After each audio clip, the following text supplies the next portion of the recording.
ہمیں وہ بے بوجھ لینا پڑا اور ہمیں پھر بہت ہی مشکلات کے بعد IMF سے معاہدہ ہم نے کیا. لیکن یقین کریں جب 15 دن گزرتے ہیں، کیونکہ تیل اور اس کی پیٹرول کی قیمت ہر 15 دن تبدیل ہوتی ہے، تو 15 دن جب ہونے لگتے ہیں تو کم سے کم 2 راتیں مجھے نیند نہیں آتی کہ اگر ڈالر بڑھ گیا باہر اور تیل کی قیمتیں اور بڑھ گئیں، جو عالمی جو کشیدگی ہے، جو عالمی مہنگائی کا یہ دور ہے، تو پھر کیا بنے گا.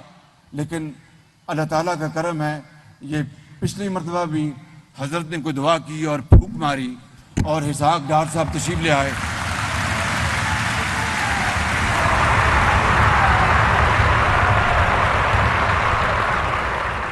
ذرا ملاحظہ کیجئے گا، میں نے کی بات کی ہے، جادو ٹونے کی بات نہیں کی میں نے.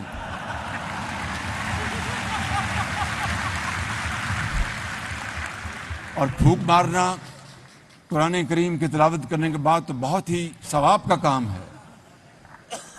تو خدا تعالیٰ کے فضل و کرم سے چونکہ نیت نیک ہے، وہ قیمتیں پچھلے 15 باروں میں کم ہوئیں.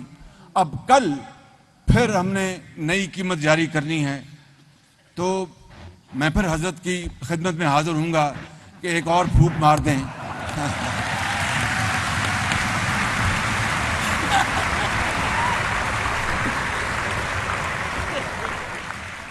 ویسے اگر حضرت ایک خاص طرف اپنا چہرہ مبارک کر کے رخ کر کے پھونک مار دیں تو معاملہ سارا حل ہو جائے گا بالکل. اور وہ زیادہ دور نہیں یہاں سے، بس پھونک ہی ماریں گے، کام ہو جائے گا انشاءاللہ.